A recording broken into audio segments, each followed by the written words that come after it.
நாம் சபையை பற்றி தியானித்து வருகிறோம். இந்த ஆல்ஃபா ப்ரோக்ராமில் கடைசி பாடத்திட்டம் சபைன்னு தான் நினைக்கிறேன், if I am not wrong. இல்லைன்னா கடைசி பாடத்துக்கு முந்தின பாடமாக இருக்கும். எப்படி இருந்தாலும் அதுதான் சிருஷ்டிப்பின் ஆரம்பத்திலிருந்து முடிவு வரைக்கும் அதுதான் தேவனுடைய திட்டமாக இருந்து வருகிறது. படைப்பெல்லாம் ஒரு குடும்பமாக தேவன் பார்க்கிறார். தம்மை தாப்பனாக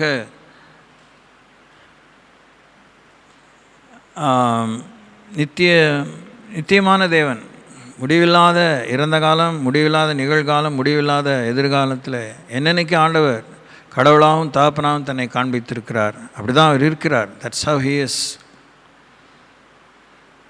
ஸோ அந்த இலக்கணபூர்வமாக சபை என்பது பிரித்தெடுக்கப்பட்ட மக்கள் கூட்டம்,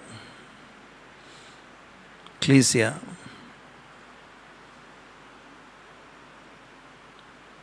தேவனை நம்ப முடியாமல் இருக்கிற நாத்திகர்கள், தேவனை நம்புகிறோம் என்று நாத்திகத்தை மனதிலே வளர்த்து கொள்கிறவங்க ரெண்டுமே ஒரு மாய்மாலம்தான்.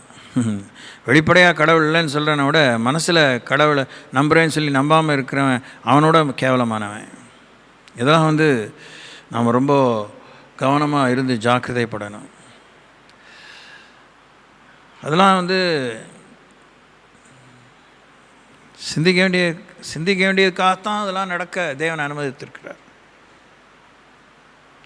நான் யோசிப்பேன் அடிக்கடி, மக்கள் எப்படிலாம் யோசிக்கிறாங்க, குறிப்பாக என்னை பற்றிலாம் எப்படி யோசிக்கிறாங்க இந்த சபையில். நீங்கள் என்னை விட யாரும் நெகட்டிவாக பேசுவாங்களா அப்படிலாம் கூட எனக்கு தெரியல. I don't know. நான் நெகட்டிவாக பேசுகிறதாக என் மேலே ஒரு முத்திரை குத்தப்பட்டிருக்கிறதை நான் சில நேரத்தில் உணர்கிறேன். அப்படி நான் இருக்கும்போது யோசிப்பேன், what is negative, what is positive, எது பிற்போக்கு, எது முற்போக்குன்னு. அப்போ என்னை பற்றி ஒரு சாமானியமாக நான் ஒப்பிட்டு பார்க்கவே எந்த விதத்தும் லாயக்கில்லை, அவசியம் இல்லை. என்னை படைத்த ஆண்டவரே அவர் முற்போக்குவாதி தான். முற்போக்குவாதியாக இருந்தாலும் அதை ஒரு பாதையாக நியமித்திருக்கிறார். பயணப்பட வேண்டிய ஒரு பாதையாக, பயணமாக நியமித்திருக்கிறார். அந்த பாதையில் வராத எல்லாமே அழிவுக்கு ஏதுவானது அப்படின்னு அவர் சொல்கிறார். யூஸ்வலாக இந்த பௌதிக கணக்கு அந்த விதிமுறைகள்லாம் பார்க்கும்போது நெகட்டிவ்ங்கிறது வேறு,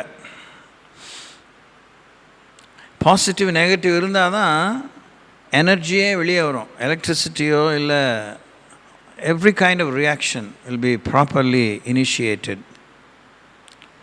இந்த அறிவுலாம் மக்களுக்கு படித்தாதான் வரணும்னு அவசியமே இல்லை.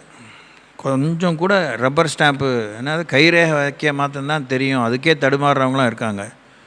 அவங்களுக்குமே இந்த பாசிட்டிவ் நெகட்டிவ் அவங்களுக்கு தெரியாமலாம் கிடையாது. முற்பகல் செய்யும் பிற்பகல் விளையும்.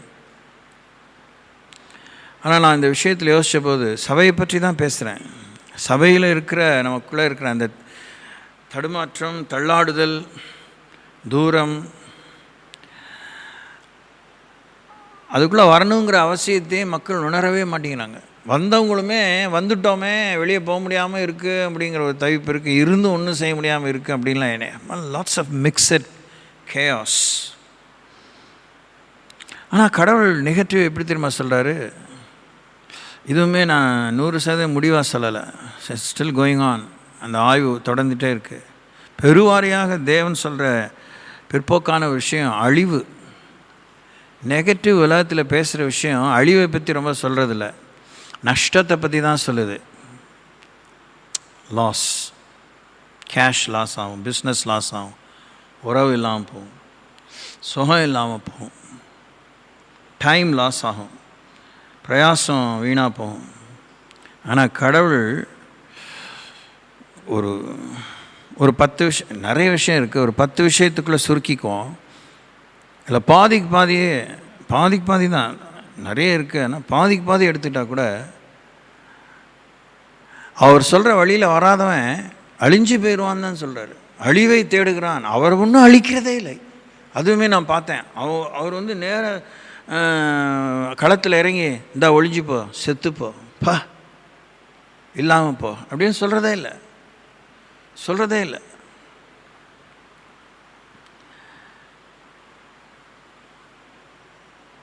அவங்கவுங்க அழிவை விதைச்சிக்கிறாங்க. They are sowing destruction.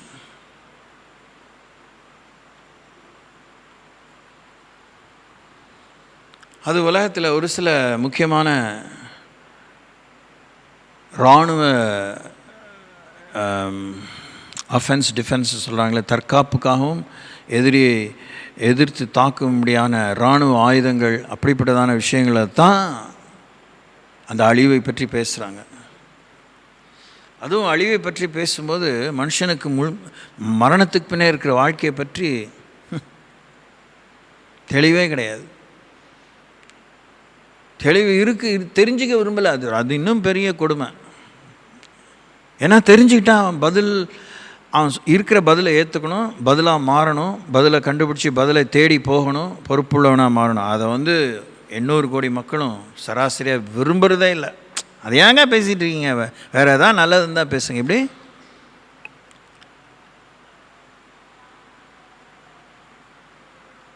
So சபை வந்து it has become more a place of convenience rather than constructive living.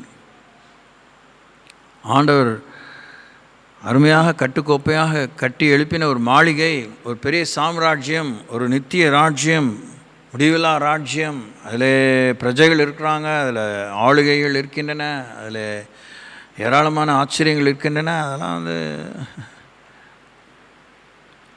நல்லா நேராக நிமிர்ந்து உட்காந்து கேளுங்க. கொஞ்சம் பேரை கொண்டாகிலும் அநேகம் பேரை கொண்டாகிலும் ரட்சிக்கிறதுக்கு கர்த்தருக்கு தடை இல்லை. நீங்கள் தெரிஞ்சதெல்லாம் வாழ்க்கையில் அனுபவிக்கணும், அவசியம்தான். ஆனால் யாருக்கு அதை அனுபவமாகி அநேகரை அனுபவிக்க வைக்கணுமோ அது அவர்களுக்கு பிரயோஜனமாக மாறுறதுக்கு நீங்கள் ஒரு உபகரணமாக மாறுறது பெரிய விஷயம், அவசியமான விஷயம், ரொம்ப முக்கியமான விஷயம், நன்மையான விஷயம், ரொம்ப பொறுப்பான விஷயம். ஒரு தாய், அதான் தாய்னா சும்மா பயாலாஜிக்கலாக ஆகிடுறீங்க. அந்த பெண்கள் பிராயம் அடைந்தவொடனே அப்புறம் கல்யாணம் ஆனவொடனே யூ பிகம் அ மதர், அந்த மாதிரி ஒரு மெக்கானிக்கல் இதை சொல்லலை. அது ஒரு தரிசனத்துக்கு அடுத்த, அது மகா பெரிய ஒரு பொறுப்புக்கு அடுத்த விஷயம். It's a status given by God in the matrimonial union. தகப்பனும் தாயும் விஷனரிஸ், தரிசனம் உள்ளவங்க. தங்களை பற்றி ஒரு தரிசனத்தோடு ஒன்று சேர்ந்திருப்பாங்க, இல்லை சேர்த்து வைக்கப்பட்டிருப்பாங்க. அது போயிட்டே இருக்கும். நான் இடையில ஒரு குழந்தை பிறந்த உடனே அவங்க தரிசனம் வந்து மங்கி போகிறதில்ல, ஆனால் இது அதிகமாக முக்கியப்படுகிறதை பார்க்கிறோம். அவங்க தரிசனம் இந்த குழந்தைக்காக, பெற்றுக்கொண்ட குழந்தைக்காக, பெற விரும்புகிற குழந்தைக்காக அவங்க அதை கஸ்டமைஸ் பண்ணிக்கிறாங்க. சபையை பற்றி தான் பேசுகிறேன். சபை வீடு தான், ஃபேமிலி.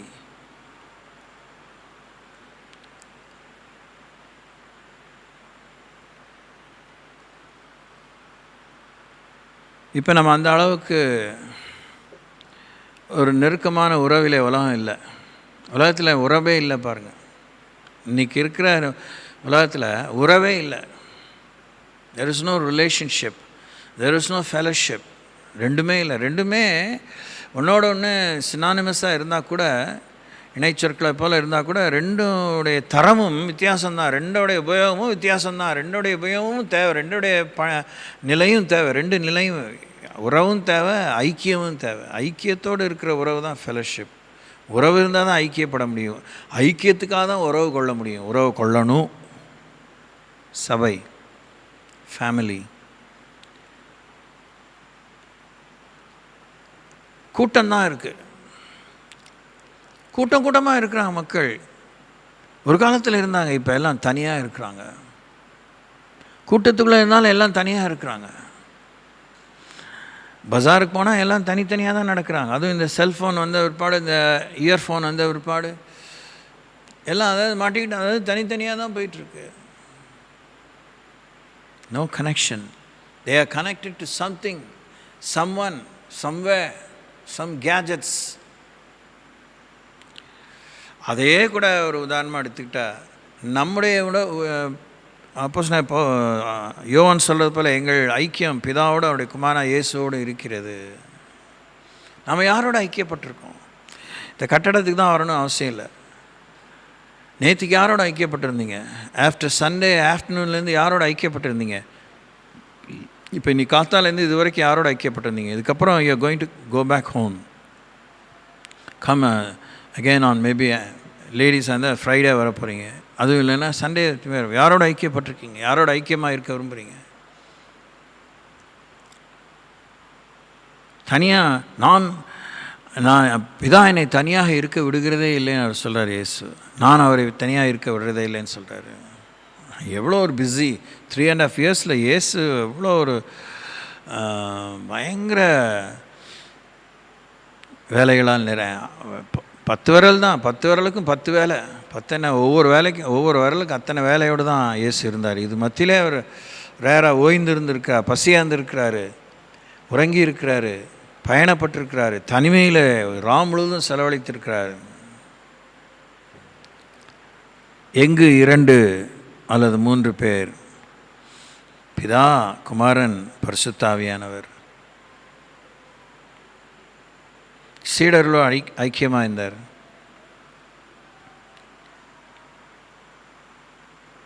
ஸோ நெகட்டிவ் பாசிட்டிவ் அப்படிங்கும்போது இந்த உறவு இல்லாமல் போகும்போது என்ன ஆகுது? we become left out. தனிமைப்படுத்தப்பட்டு விடுகிறோம்.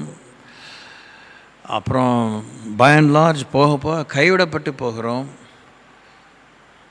அன்றைக்கு கூட ஆம்ஸ்ட்ராங்கிட்ட சொல்லி ஆற்று போனேன். மேபி லாஸ்ட் வீக் தான் ஒரு யூடியூப் ஷார்ட்ஸ் பார்த்தபோது, ஜப்பானில் 4 வருஷத்தில் இல்லை எக்ஸாக்டாக தான் எனக்கு ஞாபகம், ரொம்ப போராட்டமாக இருக்குது. எதை நான் மிகையாக சொல்லியிருக்கூடாது, ரொம்ப பயமாக வேறு இருக்குது. ஆனால் கண்டிப்பாக ஒரு குறிப்பிட்ட காலத்துக்குள்ளே ஃபியூ இயர்ஸ்க்குள்ளே 40,000 மக்கள் தனிமையில் செத்துருக்காங்க 60 வயசுக்கு மேலே. ஜப்பானில் அவ்வளோ தனிமையாக மக்கள் மத்தியில், ஜனத்தொகை மத்தியில்.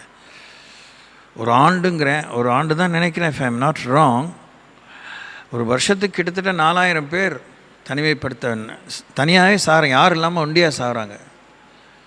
ஜப்பானில் மாகாணம் நம்ம சொல்கிற மாவட்டம் சொல்கிறோம்ல, கரூர் மாவட்டம், திருச்சி மாவட்டம், சேலம் மாவட்டம், தமிழ்நாடு ஒரு பெரிய மாநிலங்கள், மாவட்டங்கள், இப்படி பெரிய பெரிய பாப்புலேட்டட் ஏரியாஸ்லாம் வேக்கண்ட்டாக இருக்கான், காலியாக இருக்கான். வீடுகள்லாம் காலியாக இருக்கு, எல்லாம் ஹாண்டடாக இருக்குது. ஹாண்டட்னா ஜன சஞ்சாரமே இல்லாமல் இருக்கான். யாரும் போக மாட்டேங்கிறாங்க. ஃப்ரீயாக போய் இருங்க, ஒன்றுமே நீங்கள் போய் அங்கே இருங்க அப்படின்னு சொன்னாலும் யாரும் போகிறதில்ல. நம்ப முடியுது அவங்களால? இந்த மாடர்ன் டைம்ஸில் ஜப்பான் முன்னேறிட்டு தான் இருக்குது, தொழில்நுட்பத்தில் பல விஷயத்தில் முன்னேறிட்டு தான் இருக்குது. ஆனால் இது இன்றைக்கி கொஞ்ச நாளைக்கு முன்னாடி பார்த்ததை நான் சொல்கிறேன். நாங்கள் ஒரு 90s எப்போயோ போனோமா இங்கிலாந்து, நான் ராணியும். நிறைய இடம் காலியாக இருக்குது. People are not there, only old people are there. பெரிய பெரிய வீடு, ராஞ்ச் மாதிரி. கூச்சல் போட்டால் கூட சத்தம் கேட்கக்கூடாத அளவுக்கு மக்கள் தனியாக இருக்கிறாங்க. No one to help them. பெரிய பெரிய சபைகள் கட்டினதெல்லாம் காலியாக இருக்குது. சுற்றி நம்ம ஊரில் புல் முளைக்கிற மாதிரி அவங்க ஊரில் ஒரு மாதிரி வெஜிடேஷன் முளைஞ்சிருக்கு. Church is not for that. தேவனே தனிமையை விரும்புறதில்லை. அதுக்காக தான் நம்மளை உண்டாக்கியிருக்காரு, உறவுக்காக, ஐக்கியத்துக்காக. நாமே இல்லையா சொல்லி நாங்களும் சொல்லி உங்களுக்கு ட்ரெயின் பண்ணோம், நீங்களும் சொல்லி இல்லை இதுலேயே தான் திருப்தியாக இருக்கு. என்னன்னே தெரியல. How irresponsible we are, how ungrateful we are. ஆற்று போகிறதுல மாத்திரம் திருப்தி ஆகக்கூடாது. சூடு சொரணையை தான் செய்யுங்கப்பா அப்படின்னு நீங்கள் யோசித்து பாருங்க, தயவுசெய்து யோசித்து பாருங்கள். அதெல்லாம் நீங்கள் ப்ரேயராக மாற்றணும். ஆவியானவரை சார்ந்து பிள்ளைகளை கட்டி கொடுக்கணும்னு துடிக்கிறோம். பொம்பளை பிள்ளைகளாம் நம்ம நாட்டு கலாச்சாரத்தில் ஐயோ பிள்ளை தங்கி போகுது வயசாக, அப்புறம் கட்டிக்கிட்டு தனிமையாக தான் இருக்காங்க. அது என்ன கேவலம் இல்லை? What a painful thing. ஒரே கூரைக்குள்ளே தான் இருப்பாங்க. அது ஒரு துருவம், இது ஒரு துருவம், பிள்ளைங்க ஒரு துருவம். என்ன விரும்புகிறோம் நம்ம இன்றைக்கி? இப்போ முடிஞ்சு போன கதையை என்னத்தை சொல்லி என்ன பிறகு இன்றைக்கி இருக்கிற என்ன விரும்புகிறோம்? செல்ஃபோனை தான் விரும்புகிறோம், டிவியை தான் விரும்புகிறோம், பொருளை தான் விரும்புகிறோம். யோசித்து பாருங்கள். நகை சேர்க்குறோம், ரைட்டு தப்புங்கிற இஷ்யூவே நான் வரல. என்ன அதெல்லாம் சாப்பாடோட உறவு கொள்ள முடியுதா? யோசித்து பாருங்கள். நம்ம விரும்புகிற சாப்பாடோட உறவு கொள்ள முடியுதா? ஐக்கியம் கொள்ள முடியுதா? அதை தயாரிக்கிறதுக்கு 3 மணி நேரம் ஆகலாம், 4 மணி நேரம் ஆகலாம். Depends on the kind of menu. அதுக்கப்புறம் அது சாப்பிட்றதுக்கு கூட ஒரு 1 hour, ½ hour எடுத்துக்கலாம். அதுக்கப்புறம் you don't care about that food. இல்லை, அதை பற்றி நீங்கள் சட்டை பண்ணுறதே இல்லை. என்னுடைய பொரியலே, என்னுடைய வறுவலே, என்னுடைய குழம்பு, என்னுடைய தொக்கே, என் தொகையில் அப்படின்னு யோசிச்சுட்டு இருக்கோமா? நோ வே, நோ வே. கைப்பட்டுருச்சு, கெட்டு போய்டும், தூக்கி எதை வச்சுக்க முடியுமோ ஃப்ரிட்ஜில் வைக்கிறோம். கவனிக்கிறீங்கன்னு நினைக்கிறேன். Not wasting time. நம்ம விரும்புகிற எதோடு ஐக்கியப்பட முடியாது.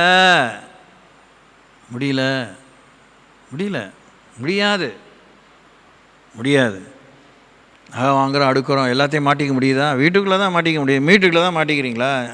அந்த காலத்தில் ஜெயலலிதா உயிரோடு இருக்கும்போது அவங்களும் அந்த இப்போ நகமாளிகை மாதிரி போட்டுட்டு நடந்து வந்தாங்க. அந்த ஒருத்தர் பெரிய போலீஸ் ஆஃபீஸர் கூட நடந்தாங்க. முந்தைய கிளிப்பில் பார்த்துருக்கேன், ஞாபகம் இருக்குது. Is it possible?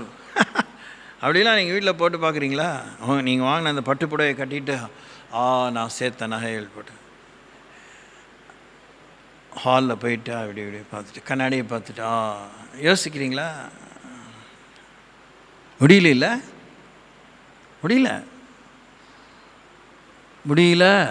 முடியாதா? முடியும், ஆனால் செய்கிறதில்ல. ஏன்? Because that is not the thing for you to have fellowship with. அதை என்ன பண்ணுறோம்? நாமளே பார்த்துடக்கூடாது, யாருக்கு தெரிஞ்சிடக்கூடாதுன்னு சேஃப்டி லாக்கர் உள்ள ஒரு பீரோ வாங்கி அதுக்குள்ளே ஒரு பூட்டுக்குள்ளே அறைக்குள்ளே அதுக்குள்ளே வச்சுருக்கோம் பத்திரமா. யோசிக்கிறீங்கன்னு நினைக்கிறேன். இப்படி திருத்தனமாக ஒரு பெட்டிக்குள்ளே பூட்டி பல பூட்டை போட்டு டிஜிட்டல் லாக்ஸ் அதெல்லாம் போட்டு வைக்கிறதுக்கு கிறிஸ்தவ வாழ்க்கையில் சபை இல்லை. தலைமுறை தோறும் சபையின் மூலமாக அவருடைய நாமம் மகிமைப்பட முடியாதான் தேவன் வைத்திருக்கிறார். அல்லேலூயா. ஸோ கடந்த வாரத்தில் நம்ம பார்த்தோம், சுய ரத்தத்தினால் சம்பாதிக்கப்பட்ட சபை தேவனுடைய. இன்றைக்கு நாம் எபிரேயர்கள் 12ஆம் அதிகாரம் 23ஆம் வசனத்துக்கு போவோம். The book of Hebrews chapter 12 verse 23.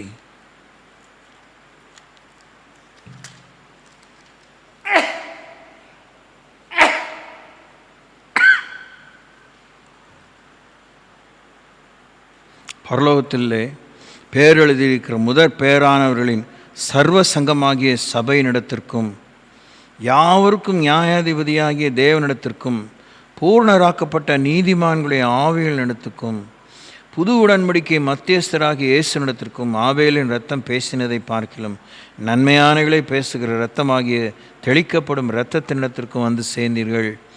நீங்களோ அப்படின்னு 22ஆம் வசனத்தில் சியோன் மலை நடத்திற்கு, ஜீவனுள்ள தேவனின் நகரமாகிய பரம எருசலேம் இடத்திற்கு, 1000-10,000 தேவ தூதர்களிடத்திற்கு, பரலோகத்தில் பெயர் எழுதியிருக்கிற முதற் பெயரானவர்களின் சர்வ சங்கமாகிய சபையினிடத்திற்கு. அந்த கூட்டத்தில் இந்த பரலோகத்தில் பேர் எழுதியிருக்கிற சர்வ சங்கமாகிய சபை நடத்திருக்கு. எவ்வளோ பியூட்டிஃபுல்ல. இங்கே பூமியில் ஐக்கியப்படுற இந்த ஐக்கியம் சும்மா மேலோட்டமானதாக தெரியலாம். இதில் இருக்கிற உண்மை தான் அங்கே பிரதிபலிக்கும். இதில் இருக்கிற உறுதி தான் அங்கே பிரதிபலிக்கும். அது என்ன தான் கூச்சல் போட்டாலும் அமைதியாக சொன்னாலும் வலியுறுத்தி சொன்னாலும் அதான் உண்மை. இங்கே இந்த சபையில், கர்த்தருடைய சரீரமான சபையில் நம்முடைய ஐக்கியம், நம்முடைய உறவு எப்படி உறுதியாக இருக்கோ, எப்படி உண்மையாக இருக்கோ, எவ்வளோ உதாரத்துவமாக இருக்கோ, உவகை உள்ளதாக இருக்கோ, ஆவலானதாக இருக்கோ, உண்மையுள்ளதாக இருக்கோ, ஆச்சரியமானதாக இருக்கோ, அன்புள்ளதாக இருக்கோ, அதுதான் அங்கே பிரதிபலிக்கும். Most painful and bitter truth, மிகுந்த வலி உள்ள, வேதனையுள்ள ஒரு கசப்பான உண்மை இங்கே இருக்கிறது அங்கே பிரதிபலிக்கும். மேஜிக்லாம் அங்கே வேறு மாதிரி தெரியாது. ஆமாம், இன்றைக்கி கூட ஒரு யூடியூப் ஷார்ட்டில் பார்த்தேன். ஒரு மெட்டீரியல் பேர் அதுக்குள்ளே மறந்துடுச்சு. அது இப்போ கண்டுபிடிச்சிருக்கிறாங்க. அது இதுவரைக்கும் உலகத்தில் அவன் கண்டுபிடிச்ச கண்டுபிடிப்பை பார்க்கிலும் அந்த ஒரு ரசாயனத்தினால உண்டான அது ஒரு ஃபில்ம் மாதிரி, ஒரு சின்ன இந்த செலஃபோன் பேப்பர் மாதிரி வச்சுக்கோங்களேன், கண்ணாடி பேப்பர் மாதிரி, அது 100% அப்படியே பிரதிபலிக்கும். கண்ணாடிலாம் பிச்சை வாங்க சொல்லி அதை டெமோ பண்ணி காமிக்கிறாங்க. ரொம்ப ஆச்சரியமாக இருந்துச்சு. கண்ணாடிக்கு முன்னாடி நின்னிங்கன்னா நீங்கள் மாத்திரம்னா, அதாவது நீங்கள் இப்போ இப்போ நம்ம ஒரு ஃப்ளெக்ஸிங் எப்படி மாட்டுறதுன்னு பார்த்தோம். அது 5க்கு 2 அடி அகலம், 5 அடி உயரம். அது மாதிரி நீங்கள் கண்ணாடிக்கு முன்னாடி நின்னா அந்த 2க்கு 5ங்கிற ஆளுடைய அந்த ஃப்ரேம் ஒர்க்கில் அதை மாற்ற தான் தெரியும். ஆனால் நான் சொன்ன அந்த லேட்டஸ்ட் அந்த ஃபில்ம் போல் இருக்கிற அந்த விஷயம் அப்படியே விளிம்பு அத்து 2 அடி முழுசா, 5 அடி முழுசா அப்படியே நம்மளை பிரதிபலிக்குது. கொஞ்சம் கூட பிசுறு இல்லை, நிறைந்து வழியும்படியான அளவுக்கு ஃபில் ஆகுது. ஆச்சரியப்படுறாங்க. கொதிக்க காய்ச்சி சுத்தம் பண்ண சொக்க தங்கம் அது அப்படி செய்கிறதில்ல, அந்த வெள்ளி அப்படி செய்கிறதில்ல, பிரதிபலிக்கக்கூடிய தன்மையுள்ள அந்த விஷயங்கள்லாம் அப்படி செய்கிறதில்ல. பாதரசம், மெர்க்குரி பூசப்பட்ட கண்ணாடி அப்படி செய்கிறதில்ல. பட் அந்த குறிப்பிட்ட காரியம் செய்யுது.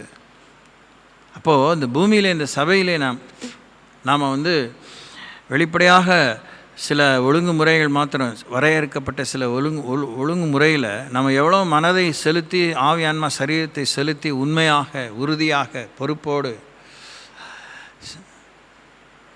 நாம் நடந்துக்கிறோமோ அதுதான் அங்கே பிரதிபலிக்கும். We carry the refraction, அந்த வார்த்தை ரிஃப்ராக்ஷன், பிரதிபிம்பமாக பிரதிபலிக்கிறது, பிரகாசிப்பிக்க பண்ணுவார். வாசிக்கலாம் ஒரு வசனத்தை.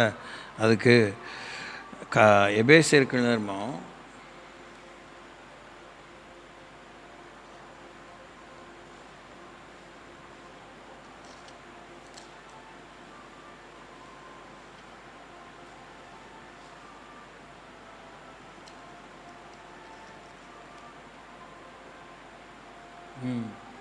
5ஆம் அதிகாரம் 14ஆம் வசனம். 5ஆம் அதிகாரம் 14ஆம் வசனம். ஆதலால் தூங்குகிற நீ விழித்து மரித்தோரை விட்டு எழுந்திரு, அப்பொழுது கிறிஸ்து உன்னை பிரகாசிப்பிப்பார் என்று சொல்லியிருக்கிறார். கிறிஸ்து பிரகாசமாக இருப்பார்னு சொல்லலை, உன்னை பிரகாசிப்பிப்பார். You become bright, you become luminant, you become refractive. அதை தான் கலாத்தியர்னு சொல்கிறாரு. இந்த கலாத்தியர், எபேசியர், பிலிப்பியர், கொலோசையர், இது 3 இந்த 4 சொல்கிறாரு. நமக்குள்ளே வாழுகிற கிறிஸ்துக்குள்ளே நாம் வாழுகிறோம். நம்மை கண்டவர்கள் கிறிஸ்துவை காண்றாங்கன்னா எப்படியா அந்த ஆளையே தெரியல, இவனை பார்த்தாலே முழுசாக கிறிஸ்து மாதிரி தெரியுது அப்படியா, அதுதான் நமக்கு அது புரியவே இல்லை, அது நமக்கு முடியலன்னு அப்படியே உட்காந்துருக்கோம். Is it possible, is it true அப்படின்னு யோசிக்கிறோம். அப்போ அந்த பிரகாசிப்பிக்க வைக்கிற அந்த பொருள், அந்த ரசாயனம், இல்லை அந்த காரியம், இல்லை அந்த நியதி, தட்ஸ் பிரின்சிபிள், அதுதான் இந்த ஆவி ஆன்மா சரீரத்தில் செயல்படணும். புறம்பான மனிதனிலே உள்ளான மனிதனிலே அது செயல்படணும். நம்மை கண்டவர்கள் கிறிஸ்துவை காண வேண்டும். கிறிஸ்துவை கண்டார்கள். அன்றைக்கி இருந்திருக்கிறாங்க பாருங்கள், கிரேக்கர்கள் மாதிரி ஒரு நக்கல் நையாண்டி பண்ணுறவனுங்க, அறிவு பெருத்தவனுங்க, சட்டம் பேசுகிற பெரிய கெட்டி, அதுங்களாம் அந்த முதல் நூற்றாண்டு கிறிஸ்தவங்களை பார்த்து ஒன்றுமே பேச முடியல, நக்கல் பண்ண முடியல. அப்படியே இயேசுவே, ஐயோ இந்த பாரு இயேசு போகிறாரு, இங்கே பாரு இயேசு போகிறாரு. ஆணானாலும் பெண்ணானாலும் any they were such imitators. Rolled கோல்டுங்கிறாங்களே, கவரிங்.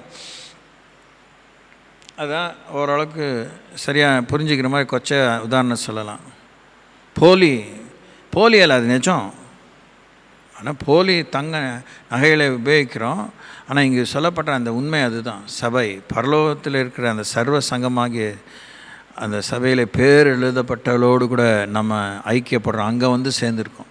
இங்கே வந்து சேர்றவங்க ஆண்டவர் அப்படியே நம்மளை அங்கே பிரதிபலிக்கிறார். பார், பூமியில் இவங்களெல்லாம் என் பிள்ளைகளாக சேர்த்துட்டேன், இவங்களாம் என் மனவாட்டி பார். அல்லேலூயா. முன்னாடி தான் ஆஸ்திரேலியாவில் அது சியோன் மலையின், அது ஒரு முக்கியமான இடம். அதெல்லாம் முக்கியமான இருந்தாலும் அதெல்லாம் பீத்தலைங்க. அங்கே என்னப்பா என் ஜனத்தை பார், நான் அங்கே போய் செலக்ட் பண்ணின்னு வந்த காரியத்தை பார். அதாவது கல்யாணத்துக்கு போய் படம் எடுத்துகிட்டு வந்தேன்னு பாருங்கள் என் செலெக்ஷன் எப்படி வீட்டில் கேட்குறோம்ல, நான் வாங்கின நகை எப்படி, நான் வாங்கின செருப்பு எப்படி, நான் அதை பார்க்குறோம்ல, எப்படி மேட்ச் பண்ணி எப்படி இருக்குது பாருங்க. கர்த்தர் அதான் சொல்கிறார். சபையில் இங்கே வந்தோடனே அந்த தூதர், நான் பார்த்தேன், நான் செலக்ட் பண்ண அந்த பொண்ணை பற்றியா, அந்த ஆணை பற்றியா, அவங்க தான் மனவாட்டி. முடியுமா? சேராபீன்கள் கேருபீன்கள் மத்தியில் சொல்லுவார், அந்த 24 மூப்பர் மத்தியில் சொல்லுவார். அதான் சபை. நாம் இங்கே என்ன சண்டை போட்டுட்ருக்கோம்? அவளுக்கு இழைச்சவனானா, இவனுக்கு சளைச்சவனானா? ஷோ.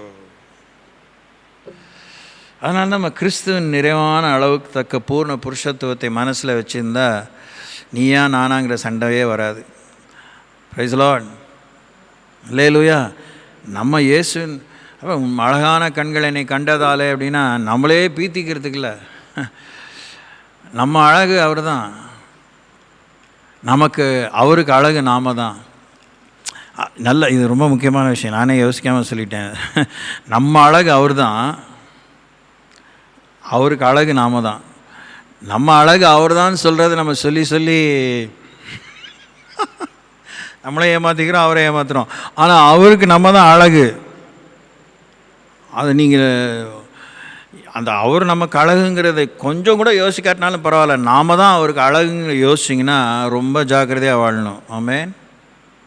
ரொம்ப ஜாக்கிரதையாக வாழணும், ரொம்ப ஜாக்கிரதையாக வாழணும், சரியாக வாழணும்.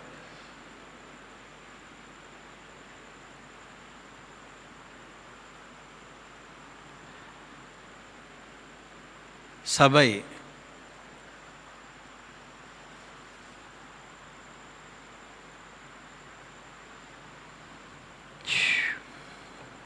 ஓகே. ஸோ பரலோகத்தில் பேர் எழுதி இருக்கிற முதற் பேரானவர்களின் சர்வ சங்கமாகிய சபை எடுத்துருக்கு. அதில் முக்கியம் அடுத்த அந்த விஷயத்தில் பேர் எழுதி இருக்கிற பெரிய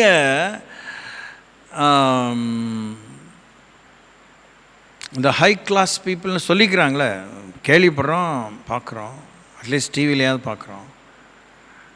இந்த ராஜா வீட்டு கல்யாணம் போல் இருக்கிறவங்களாம், நீங்கள் அந்த பெரிய ஸ்டார் ஹோட்டலில் தான் ரிசப்ஷனோ எதாவது நடக்கும், இல்லை பெரிய 2 லட்சம் 3 லட்சம் 5 லட்சம் 10 லட்ச ரூபா வாடகை உள்ள அந்த கல்யாணம் பண்ண ஃபுல்லாக ஏசியாக இருக்கும், எல்லாம் ஒரே ஸ்டான்லீஸாக ஒரே அப்படியே பிரகாசமாக மின்னொளியில் தான் இருக்கும். அங்கே இந்த சேர்லாம் அப்படி டெக்கரேட் ஆகிருக்கும். அதில் உங்கள் பேர் இருக்கும் தெரியுமா? சில இடத்துல பேர் இருக்கும், பேர் இல்லைன்னா உள்ளே நுழைய முடியாது. உங்களுக்கு ஒரு கார்டு இருக்கும், இன்றைக்கி டிஜிட்டல் கார்டு உங்களுடைய செல்ஃபோனில் அது வந்திருக்கும், அதை காமிச்சா தான் செக்யூரிட்டி உள்ளே விடுவான். நீங்கள் யாராக இருந்தாலும் பேர் எழுதியிருக்கிறாரு. இந்த சபையில் ரெஜிஸ்டர் மெயின்டைன் பண்ணலாமா இல்லையோ, பரலோகத்தில் நம்முடைய பேரை ஆண்டவர் எழுதுகிறாரு. லேலுயா. நான் இருக்கேன்னு சொல்லிக்கிறதுல என்ன அர்த்தம், பிரயோஜனம்? பேர் எழுதியிருந்தால் பரலோகம் இவங்களை வரவேற்கும், தூதர்கள் வழி விடுவாங்க. தோத்திரம் அதானே இப்போ இந்த ஆல்ஃபாவில் யோசிக்கிறோம். அங்கே வரும்போதே வாங்கன்னு வரவேற்கிறோம். பேர் இல்லாதவங்கள வரவேற்கும், தெரிஞ்சவங்கள வரவேற்கும். தெரிஞ்சவங்கள தான் கூட்ட வரோம், அறிமுகமானவங்களை கூட்ட வரோம், யாரோனா வரலான்னு சொல்கிறோம்.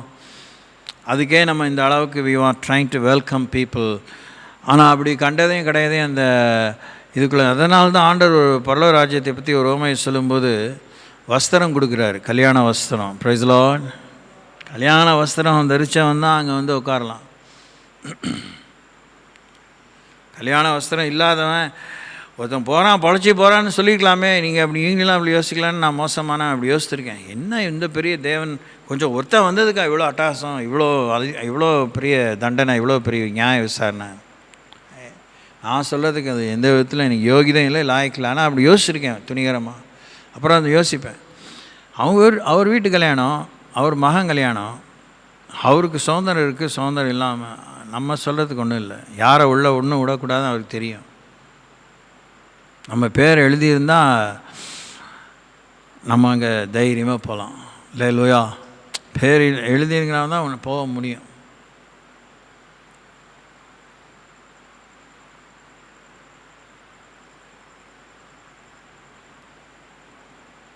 யாவருக்கும் நியாயாதிபதியாகிய தேவனிடத்திற்கும். யோசித்து பாருங்கள், அது ஒரு கூட்டமாக சபை. அப்புறம் அந்த நியாயாதிபதியில் இருக்கிற ஒரு கூட்டம், அது சியோன் மலை, அது தேவனுடைய நகரமாகிய எருசலேம். 1000-10,000 தேவதூதர் அங்கே இருக்கிறாங்க.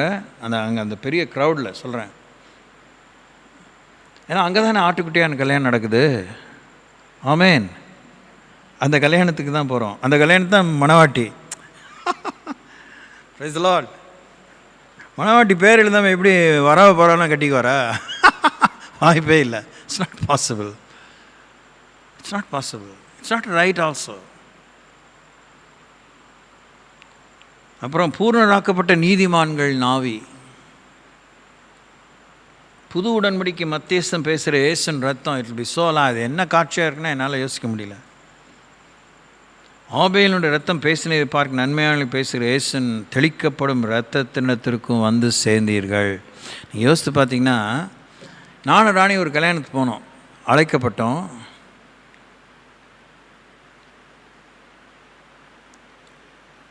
அதான் அந்த யூஸ்வலாக அந்த கல்யாணத்துக்கு போயிட்டு அதுக்கப்புறம் அந்த ரிசப்ஷன் ஹாலுக்கு போகும்போது குறைஞ்சபட்சம் ஒரு 6 rows, 6 வரிசைகள் ரிசர்வ்டு.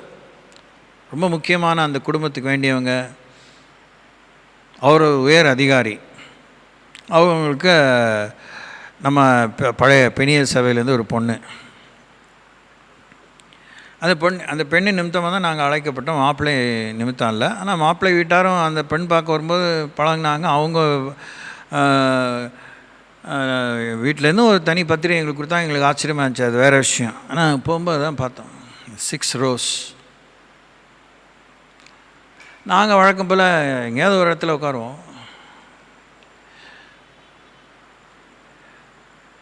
பொண்ணு இறங்கி வந்து, என்னக்கா இங்கே உட்காந்துருக்கீங்க, வாங்க நீங்கள் முன்னாடி உட்காருங்க. ராணி தான் அந்த பிள்ளை சின்ன வயசுலேருந்து கத்தருக்குள்ளே வழி நடத்துச்சு, சண்டே ஸ்கூல்லேருந்து. அவங்களுக்கெல்லாம் ஆச்சரியம். No they have to sit there. நீ போப்பல அப்படின்னு. இல்லை நீங்கள் வாங்கினே. எனக்கு சரியாக ஒரு எக்ஸாம்பிள் சொல்ல தெரியல, மன்னிக்கணும், ஒன்றும் பீத்திக்கு நாங்கள் சொல்லலை. இதை இந்த சபை மணவாட்டி லேலுயா. ஓகே, அதே சொல்லிட்டு இருந்தால் முடியாது. அடுத்த கலாத்தியர்கள் 6:16. ஆயிடுச்சு டைம், இதை வாசி முடிச்சிடுவோம். கலாத்தியர் 6:16. The book of Galatians chapter 6 verse 16.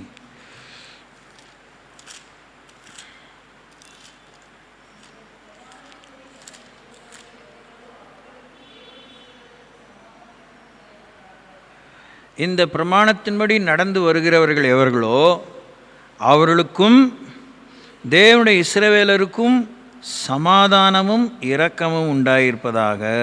அல்லேலூயா. தேவனுடைய இஸ்ரவேல் சபைக்கு என்ன பேர்? தேவனுடைய இஸ்ரவேல். சபை யாரு? தேவனுடைய இஸ்ரவேல். we are the Israel of God. அவங்க நேச்சுரலாக they are the Israel of Yahweh. யெகோவாவின் இஸ்ரவேலர்கள் அவர்கள், இஸ்ரேல் தேசத்தில் இருக்கிற யூதர்கள். நாம கர்த்தருடைய இஸ்ரவேலர்கள். ஹல்லேலூயா, ஹல்லேலூயா, ஹல்லேலூயா. இந்த பிரமாணத்தின்படி நடந்து வருகிறவர்கள் எவர்களோ அவர்களுக்கும் தேவனுடைய இஸ்ரவேலுக்கும் சமாதானமும் இரக்கமும் உண்டாயிருப்பதாக. we are the chosen people. we are the Israel of God. இஸ்ரேல்னால் என்ன? சிம்பிளாகவே தேவனோடும் மனிதனோடும் போராடி மேற்கொண்டவன், தேவனுடைய பிரபு, the Prince of God. தேவனை முகமுகமாய் சந்தித்தவன், போராடி மேற்கொண்டவன், பெயர் மாற்றப்பட்டவன். இந்த அர்த்தம்லாம் நமக்கு தெரியாதா? ரெகோபோத் பெனியலுக்கு தெரியாதா? ஆதி பெனியலுக்கு தெரியாதா?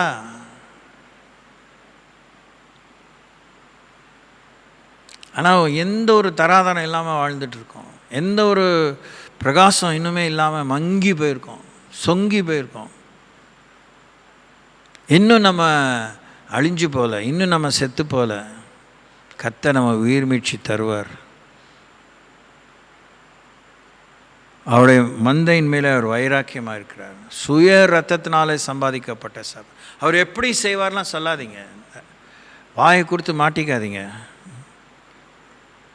எவ்வளோ சொன்னாலும் பத்தாது.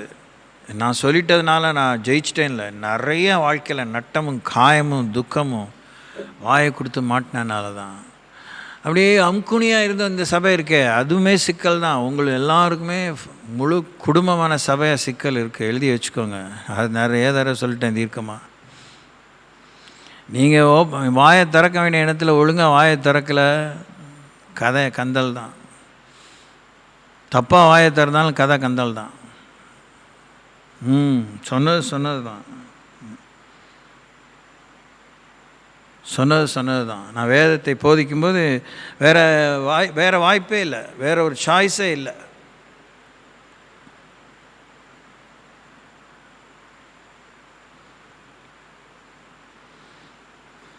ஓகே, சொத்தரிப்போம். நேரம் இல்லை, மீதிலாம் எடுத்தால் நேரம் ஆயிடும். Thank you Jesus.